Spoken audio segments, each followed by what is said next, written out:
Es decir, Dios te dice a ti, tú vas a vencer. ¿Qué dice Juan 14, 16, 33? Y en el mundo, porque Dios habla la verdad, en el mundo tendré aflicción.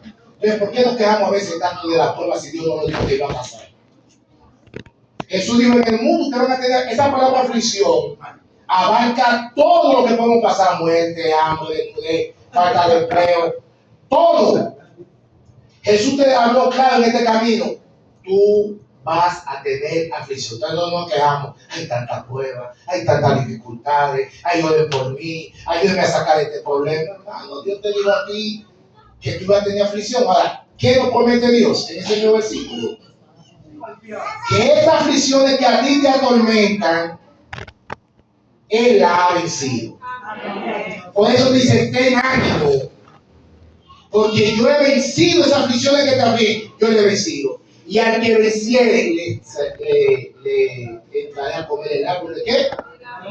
¿Dónde estaba el árbol de la vida? Yo no sé, hermano, porque ni la Biblia ni el Espíritu Profecía dice eso.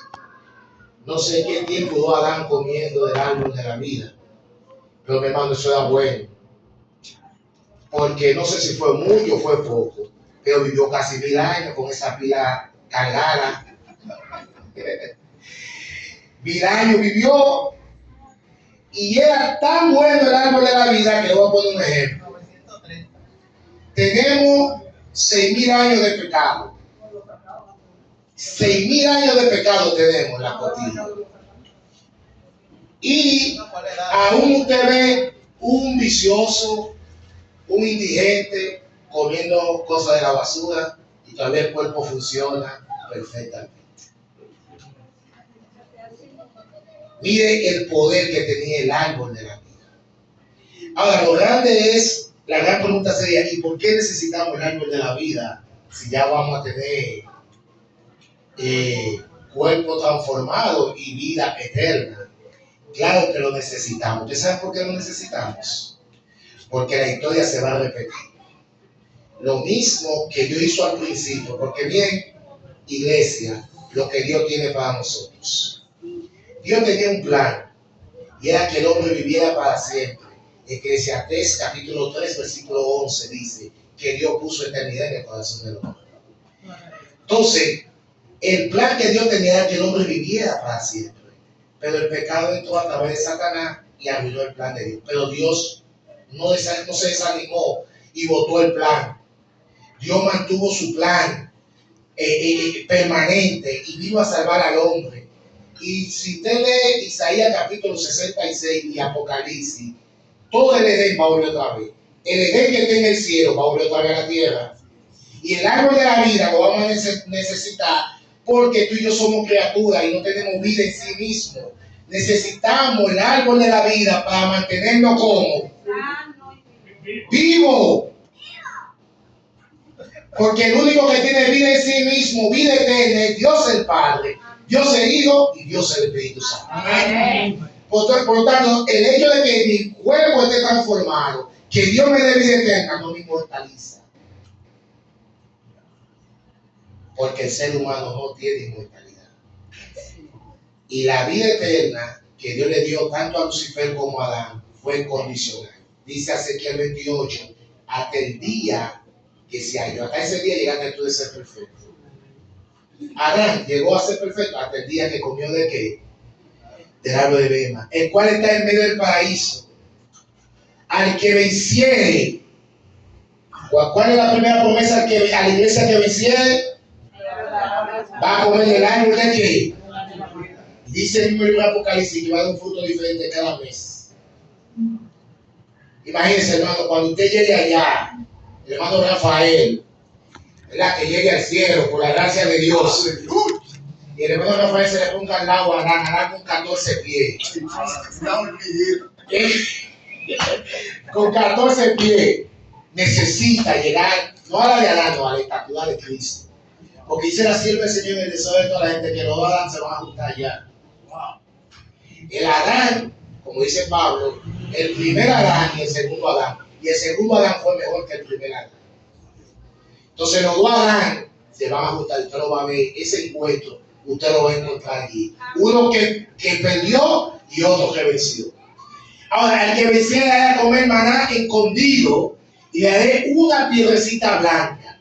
Y en la piedrecita he escrito un nombre nuevo, el cual ninguno conoce, sino el que lo recibe. El maná tiene una simbología teológica y de salvación y escatológica que se cumplió en Cristo. Por ejemplo, el maná, ¿cuánto tiempo duró el maná comiendo el maná el pueblo de Israel? 40 años. A cada persona, eso dice que la salvación es individual, a cada persona le llegaba su porción. Sí, a mí no me llegaba la doble porción, puedo hacerlo a mi hijo, sino a cada persona le llegaba una porción de maná. ¿Verdad? Ahora, ¿cuándo era que lo daban doble el maná? Viernes. Y si yo lo cogía doble de sabiondo, de lunes para martes, ¿qué pasaba? Pero cuando Dios me lo daba doble los viernes para sábado, ¿no? Eso tiene una simbología con Cristo. El cuerpo de Cristo no abusa, no. Dice Hechos capítulo 1 que no vio corrupción. Por eso Cristo dijo, yo soy el maná. Porque ellos dijeron, nuestros padres comieron el maná. Y entonces Cristo dice, sí, sus padres comieron el maná, pero murieron en el desierto. El que come, que yo soy el maná, el que come mi carne, tiene que vida. Pero no se refería a que ellos murieron normalmente. Se refería a que toditos se perdieron en el desierto, perdieron la vida eterna. Van a sufrir la consecuencia de la segunda muerte. Al que venciere, igualaré mi obra hasta el fin. Esa se llama la perseverancia.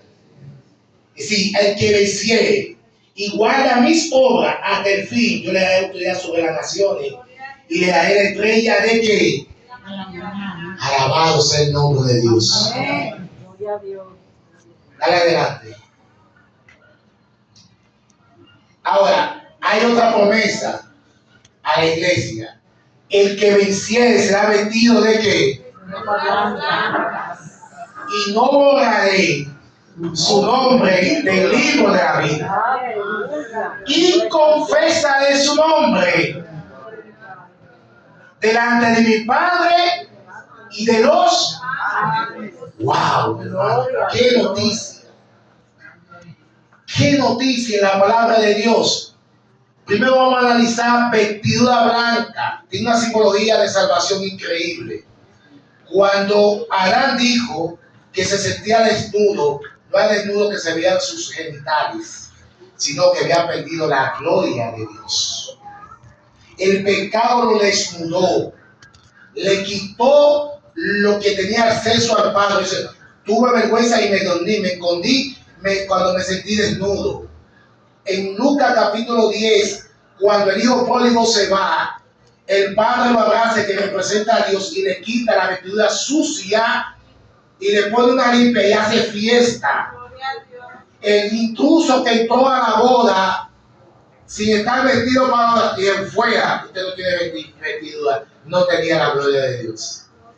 Por lo tanto, Dios me dice en su palabra que para yo entrar al reino de los cielos, no es por mi obra, no es por mi pensamiento, no es por mi forma de yo salvarme, sino por la vestidura que Dios me pone en mí.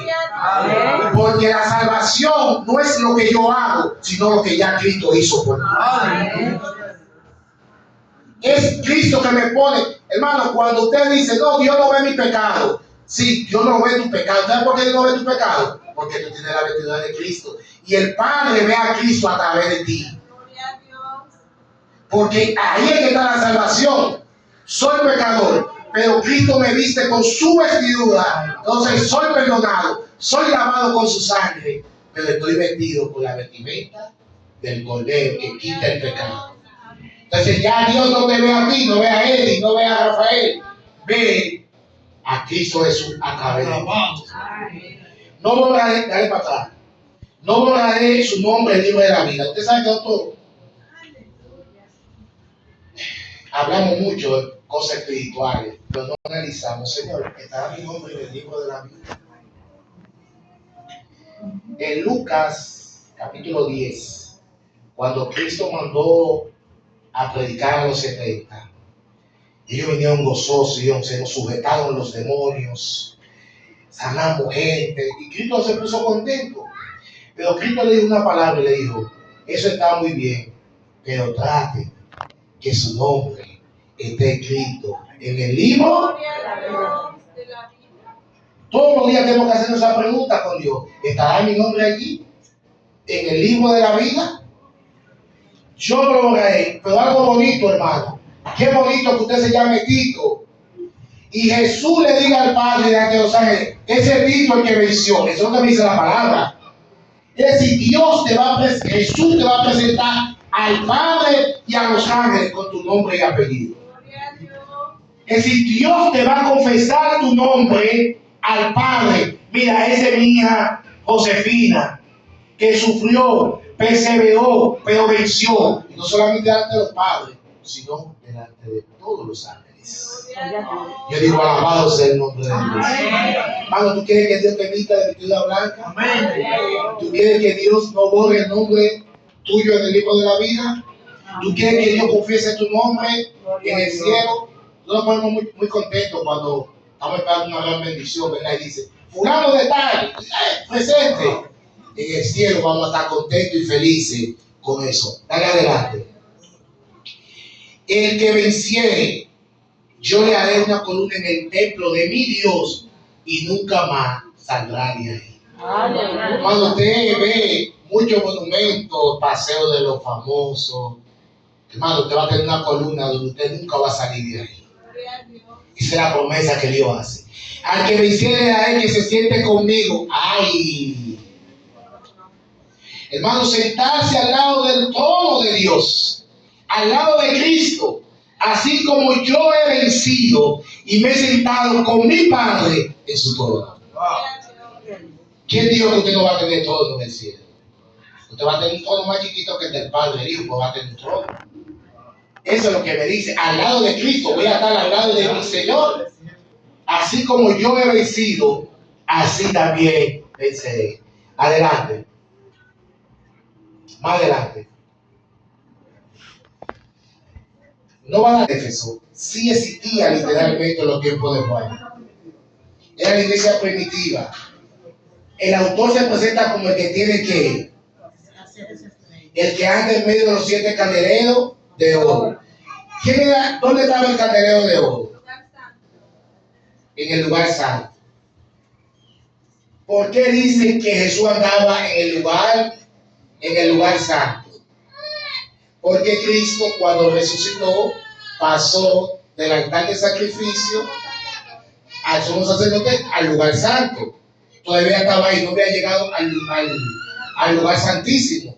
Estaba en el lugar santo. El que anda en medio de las 7 candeleras ha dejado tu primer amor. ¿Dónde se refleja el amor de la iglesia primitiva? Cuando todos los discípulos vendían sus bienes y lo ponían a los pies ¿de quién? De los apóstoles.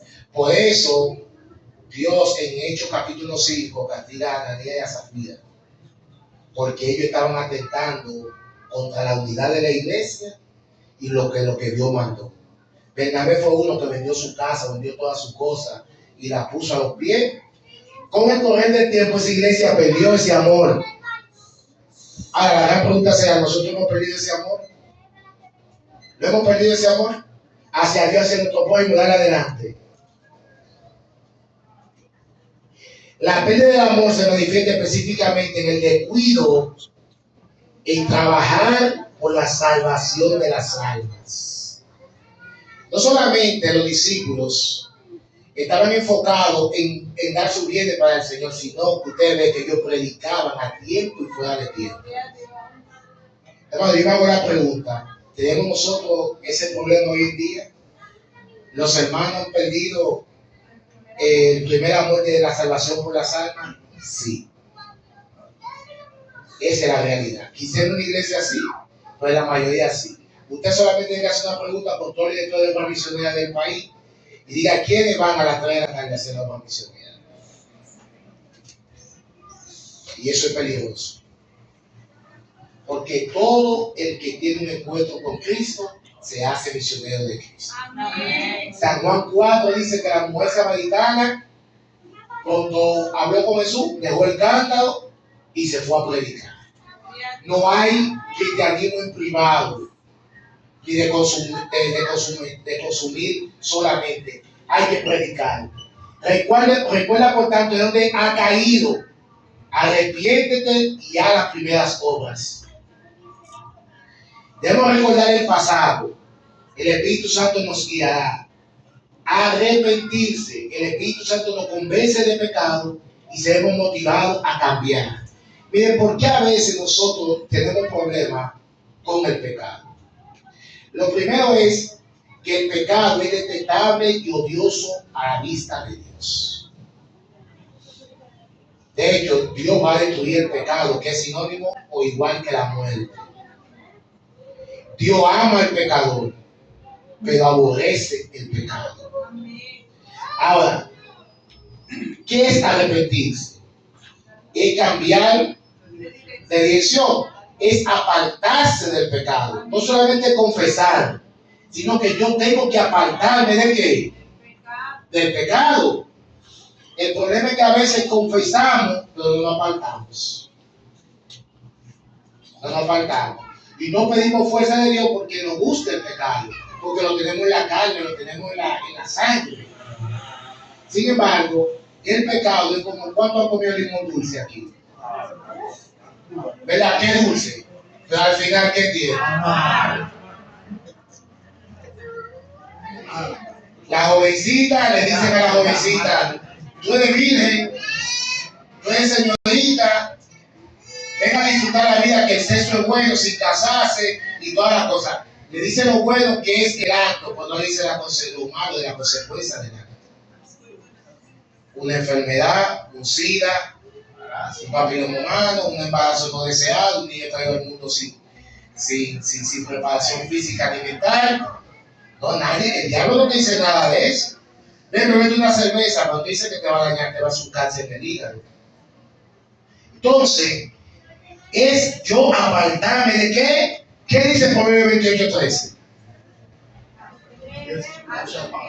El que confiesa su pecado y se aparta. Hay una condición, ¿verdad? Para alcanzar misericordia hay que confesar y apartarse. Si confesarte, cuidado si no pasa como el hombre que supuestamente era cristiano.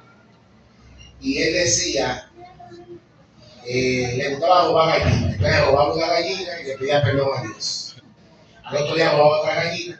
Se acostumbró tanto a robar gallinas que un día dijo: Señor, te pido perdón por la gallina que me robo hoy y por la que voy a robar mañana. ¿Por qué? Porque se acostumbró. Eso no pasa también a nosotros. Señor, perdóname este pecado, pero mañana volvemos a cometer el mismo pecado, caemos en la misma caída y nos frustramos y ya creemos que Dios no nos escucha, porque no queremos salir de ahí.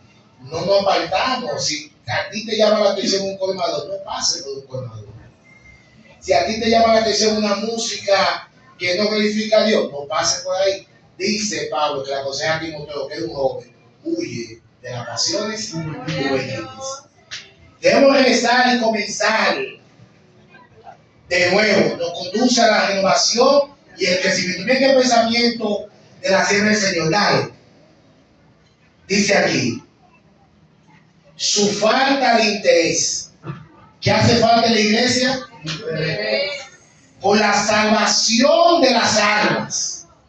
Hermano, si a usted no le conmueve que aquí están matando tanta gente, que tanta gente está yendo sin Cristo, tenemos que revisarlo como iglesia. Si a usted no le preocupa lo que está pasando en la comunidad, tantos jóvenes que se pierden, tantas personas en el alcohol, en la droga, tiene que revisar su vida misionera. Porque su falta de interpretación de las almas demostrará que había perdido ese es uno de los motivos que usted puede entender que usted perdió el primer amor. Cuando usted solamente viene aquí, escucha un buen sermón, un buen concierto, un buen seminario, pero a usted no le importa lo que le está pasando ni aún con su familia. Hay cristianos que viven en la casa y no le predican a sus familiares. Hermano, ¿cómo usted puede pensar vivir en el cielo sin su mamá y su papá? Sin sus hermanos.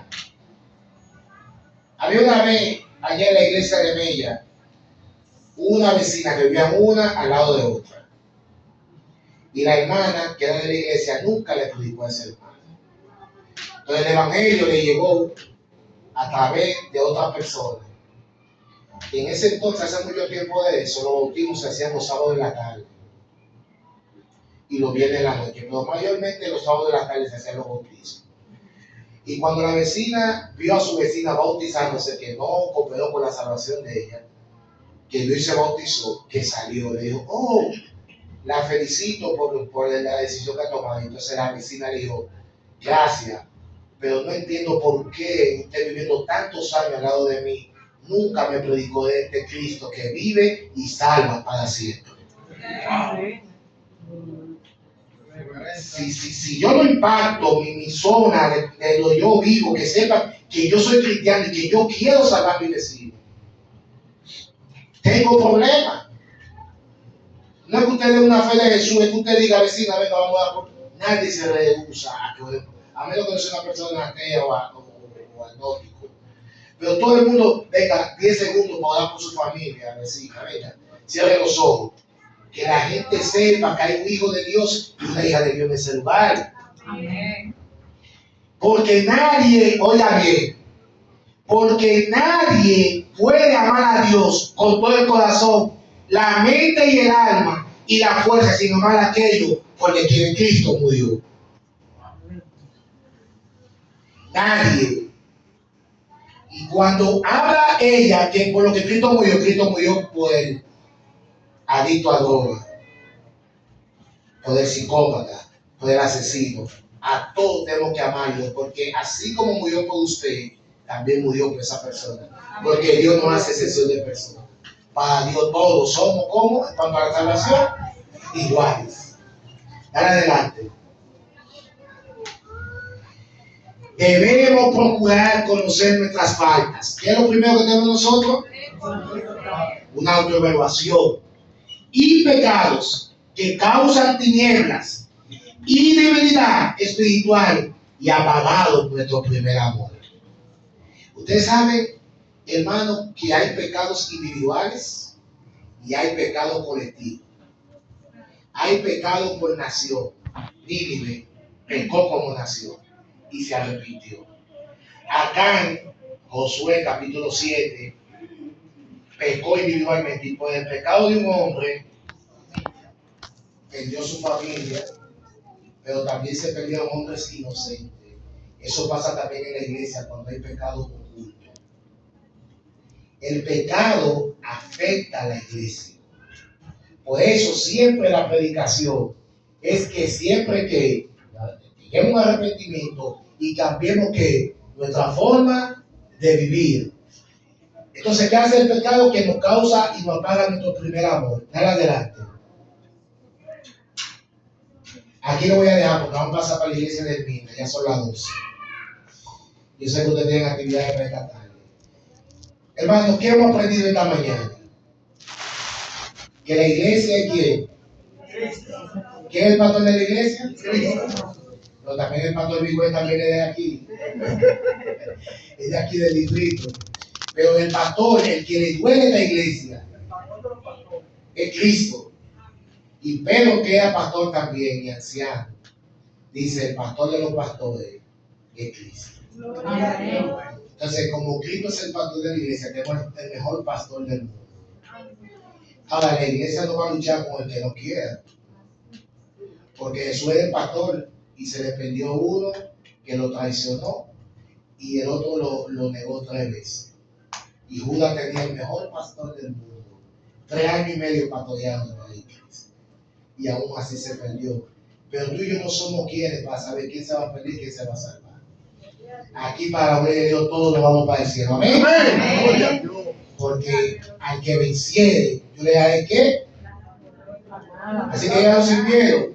¿Tú sabes por qué usted y yo vamos para el cielo? No piense en los pecados que usted está cometido hoy. No piense en eso. Total, usted va a pedir perdón a Dios y yo lo voy a perdonar, usted se va a apartar y usted se va a salvar. Porque mire, le voy a decir algo. Por más perfecta que usted quiera vivir la vida, usted no le alcanza para llegar al cielo. La salvación es por gracia. Es por su misericordia. Porque no estamos perdidos totalmente, no estamos fuera de todo, pero en Cristo somos más. Digamos eso con nuestros pies. Vamos a orar en esta mañana.